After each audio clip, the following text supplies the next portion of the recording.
My name is Amalia Oliva Rojas, and I was born in Ecatepec, Mexico. Ecatepec is an outskirts of Mexico City, so it's like the state of Mexico. I am a theater artist, performer, poet, creator. I started performing when I was about 12 years old, and I started officially writing plays when I was about 16. I started doing it as a way to release and express myself when I was younger. I grew up in a household that was very loud, and it was my way of kind of sticking out amongst my siblings. I also grew up with parents that really liked watching novelas and soap operas and TV shows, and I figured that if I can be a good enough actor to get their attention, maybe they'd pay attention to me.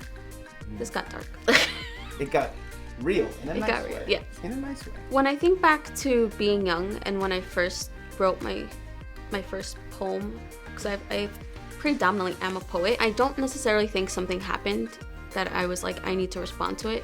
I just remember I was in kindergarten, sitting and given construction paper and crayons, and I just remember writing a story, and I remember that the story rhymed, and I started writing every day after that, to the point where my teacher would ask me hey, share your stories with the class, and I would do that, right? But for me, it was really, if something did motivate me, being able to hear whatever I was thinking said back to me by someone that would read what I wrote, because then it would make me feel less alone in my world, but additionally it would make me realize that, I do have something to say, and I am saying it correctly. The most important aspect of performing and creating theater, especially theater that targets social justice issues, is being authentic and understanding that the stories that one tells as a theater artist, at least, are stories that are not to be taken lightly, because they essentially are being placed in a position that could cause change, both at a community level and at a national level in policy making. I also think it's incredibly important to remember to honor the reality and the truth of each story. No matter how much we want to invoke our own imagination, there's only so much that we can actually imagine to be different for these folks that the issues affecting their lives, right? It's important for theater artists to involve the community that they're working with in their work, so that it's not just like these folks being pawns, right? And they're actually involved in the revolution of your art. I grew up watching Sábado Gigante, which is likes SNL game show, talent show. It's like a bunch of stuff, but they have a specific talent show that's only for audience members. So the audience members perform, and then if you suck, this scary guy with a mask comes out and blows a horn, and it's like, you suck. I'm pretty sure everyone in the audience starts screaming fuera, which means get out. It's really bad. It's like think about it, it's like bullying someone. I just remember watching it with my parents and thinking I want to be there. I want to have that 3, 4, 5 minutes of fame, right? And then perhaps maybe just have someone be like fuera, just to experience what it would be like. So I think perhaps that is the type of motivation, because it motivated me to want to be seen and heard, right? And do my thing to get there. I think the best moment was when I realized that rejection was going to be a part of life for me in this field. I think the worst was denying that it would be a part of me. Why it's not just in one instance and several times, because I feel like for me that has been the constant ongoing lesson that I learned, is me wanting to prove to myself that I am talented, right? And that I have this work of art, and then realizing that for others it's not what they want, right? And it's not their cup of tea, which then turns out to make me feel bad about myself. So I think that the worst and the best is in a way mirrored, right? They're just, I'm not sure if I'm answering this correctly. I'm trying to compute my thoughts. Best moment I ever had performing as a writer was actually probably 2 or 3 years ago at a book event here in Lower East Side, and it was because I wrote an article for La Universidad de Mexico, which is that's like Harvard, and that journal, that literary journal, has been around since the 1930s actually.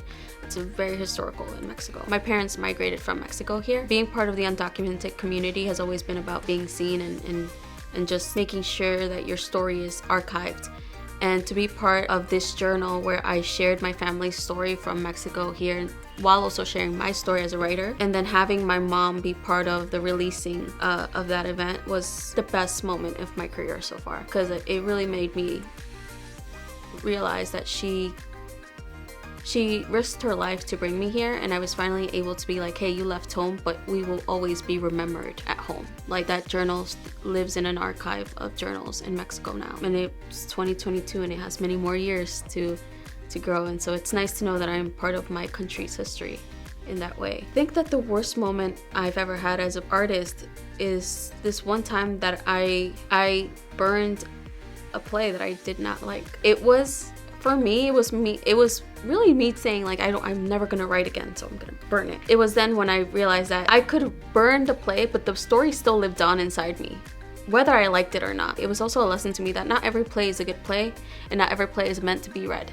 There's sometimes plays and stories you just write to tell them to yourself, to keep in a journal, to hide. And that was where that lesson came. But I remember after I burned it, I felt incredibly bad. I was being my worst critic. It was sucky while it lasted, but then it was a good lesson that I learned, and I never again burned a play. I just put it in the trash in the computer.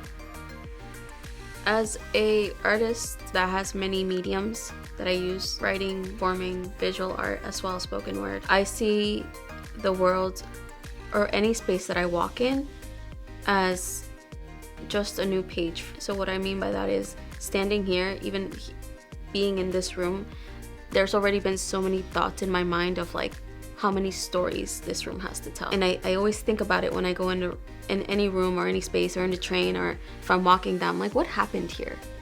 Right? I'm very intrigued by what happened and what's to come, because I think that leaves me as a writer the freedom to really decide to create it and to articulate it, right?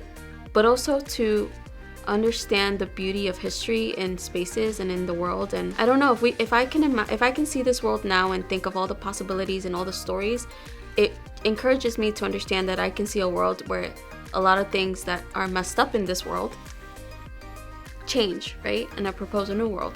I mean, I don't know, have I thought of like what life would be like in Mars now that they're taking, space trips? Yeah. I've also thought of like, but why are we doing that? Have we not learned our lesson? So for me, I see it like that. I see as every space that I'm into has something to tell me. Everyone that I meet, I am convinced I've met them in another life. I also want you to know I'm writing a play about a BDSM club in a church. Like, I don't know when, I've already highlighted it in my mind. If I had to boil down the philosophy to being a theater artist, a performer, everything that I am, it would simply be that there is no right way to make art, or to make my type of art.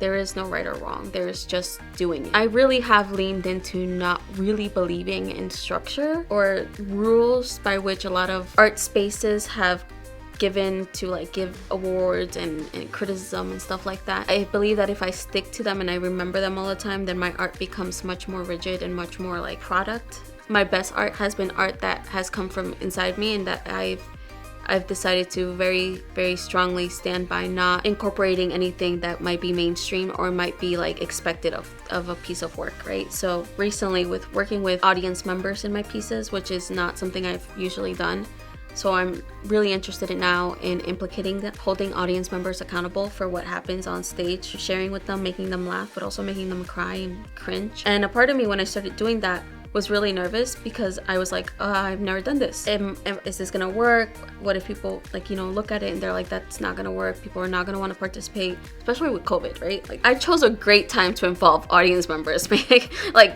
yes, during COVID, sure. I really believe that not caring and realizing that I will not know if this works or does not has really helped me be consistent in my craft and be consistent in the work that I've been creating lately. So that's my motto.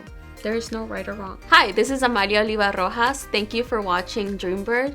Don't forget to like, follow, and subscribe.